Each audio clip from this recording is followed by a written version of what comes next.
Death is one of those things we don't like to talk about. It's uncomfortable, even scary. But here's the thing. When we avoid the topic, we miss the chance to prepare, to understand, and most importantly, to be there for the people we love. The truth is, the body gives us signs. It doesn't just shut down overnight. And if you know what to look for, you can recognize when someone is nearing the final chapter of their life, not to fear it, but to cherish the time you have left with them. So today, let's talk about the 6 signs elderly people often show in the year leading up to their passing.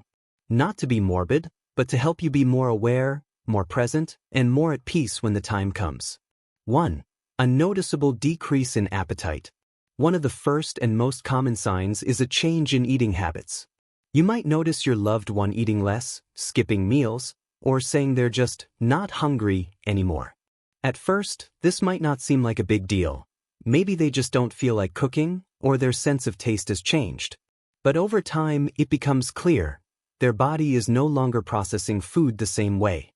See, as the body starts to slow down, it doesn't need as much energy. The digestive system works less efficiently, and food can even become uncomfortable to eat. Some elderly people even develop an aversion to certain foods they used to love. This doesn't mean you should force them to eat. Instead, focus on comfort, small, nutrient-rich meals, soft foods that are easy to digest, or simply letting them enjoy what they do want to eat, even if it's just a spoonful or 2. Because at this stage, it's not about nutrition as much as it is about quality of life. 2. Sleeping more and staying tired. Have you noticed your loved ones sleeping more than usual?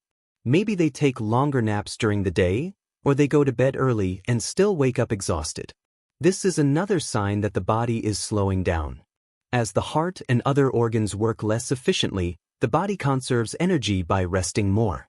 But here's where it gets tricky. Sometimes, family members mistake this for laziness or depression. They might say, "Come on, you need to get up and move around," thinking that more activity will help.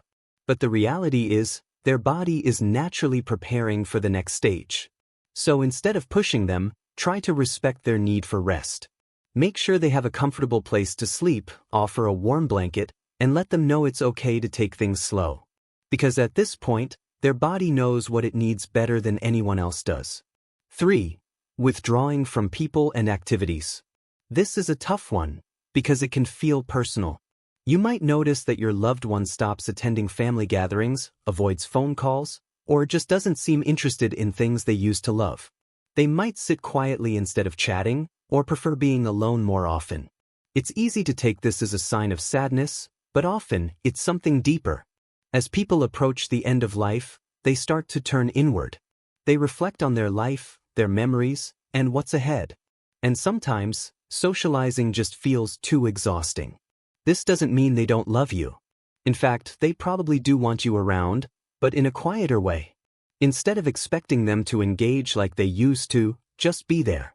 Sit with them, hold their hand, share a quiet moment. Because at this stage, it's not about big conversations. It's about presence. Now that we've talked about changes in appetite, sleep, and social behavior, let's look at the physical and emotional shifts that often appear in the final year of life. Some of these changes can be subtle at first, but over time, they become clearer signs that the body is preparing for its final transition. For unexplained weight loss and weakness. One of the most visible signs that someone is nearing the end of life is steady, unexplained weight loss. Even if they're still eating, their body may not be absorbing nutrients the way it used to. Muscles shrink, their clothes become loose, and they may struggle with simple tasks that were once easy. You might notice they have trouble standing up from a chair.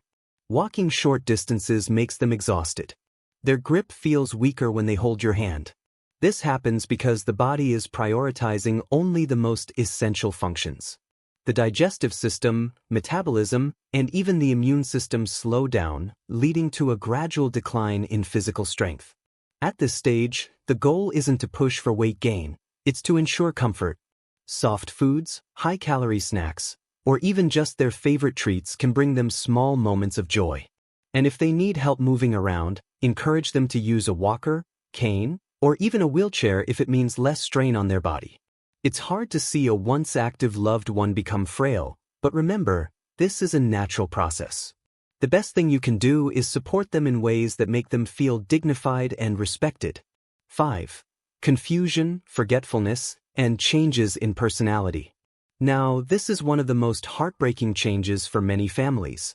When a loved one starts to seem different mentally and emotionally, they might struggle to remember names or recent conversations, get easily confused, even in familiar places, seem distant or uninterested in things around them, experience mood swings, sometimes calm, sometimes agitated. This doesn't necessarily mean full-blown dementia, though that can be a factor. Sometimes, it's simply the brain slowing down along with the rest of the body. If your loved one is having trouble remembering things, try not to correct them too much. Instead of saying, "No, that's not right," gently go along with the conversation. Meet them where they are, instead of forcing them to meet you where you are. And if their personality changes, maybe they become more irritable or withdrawn, try to be patient. This isn't them pushing you away, it's their brain processing the transition in its own way. The key here is to create a sense of peace for them. Soft lighting, familiar objects, and a calm, loving presence can make a big difference. Even if they can't always express it, they still feel your love. 6. Changes in breathing and circulation. As the body prepares for the final stage of life, circulation slows down and breathing patterns change. You might notice their hands and feet feel colder than usual. Their skin may look pale or have a bluish tint. Their breathing becomes slower, sometimes with long pauses in between.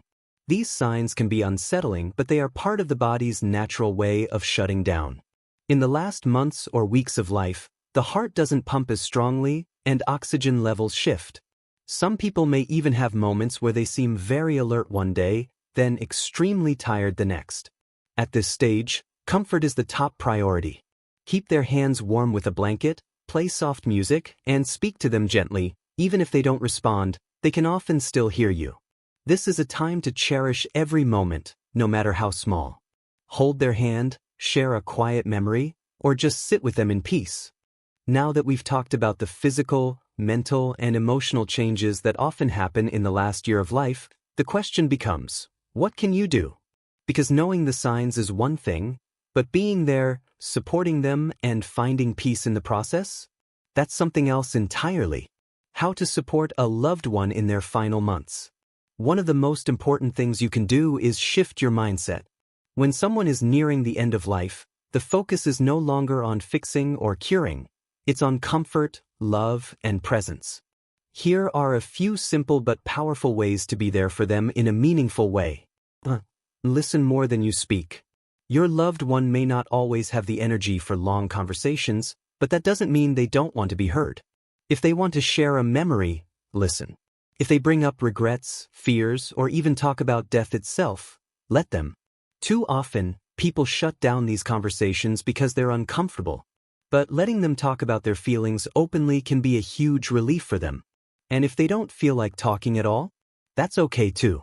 Just sitting beside them, holding their hand, or simply being present can speak volumes. 2. Create moments of joy. Even in their final months, there are still ways to bring happiness into their life. Maybe it's playing their favorite music, reading them a book they used to love, or bringing in a pet for a cuddle. Maybe it's a warm cup of tea, a soft blanket, or watching an old movie together. These little moments might seem small, but they matter.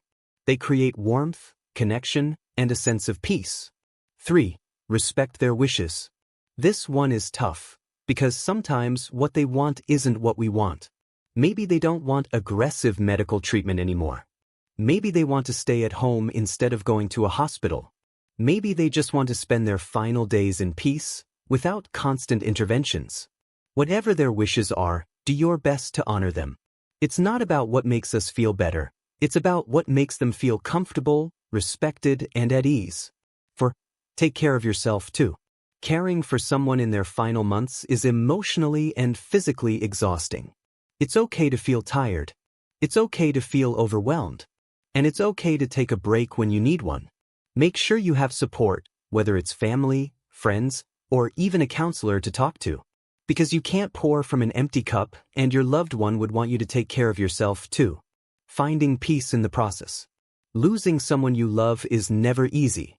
But understanding the signs, preparing for what's ahead, and being fully present in their final months can bring a sense of peace, not just for them, but for you as well.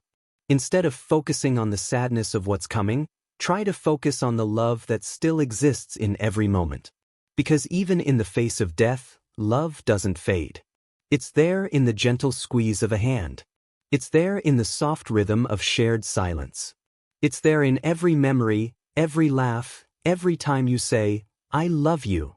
And when the time comes, know this: you were there. You gave them the gift of presence, of understanding, of love. And that is something truly beautiful.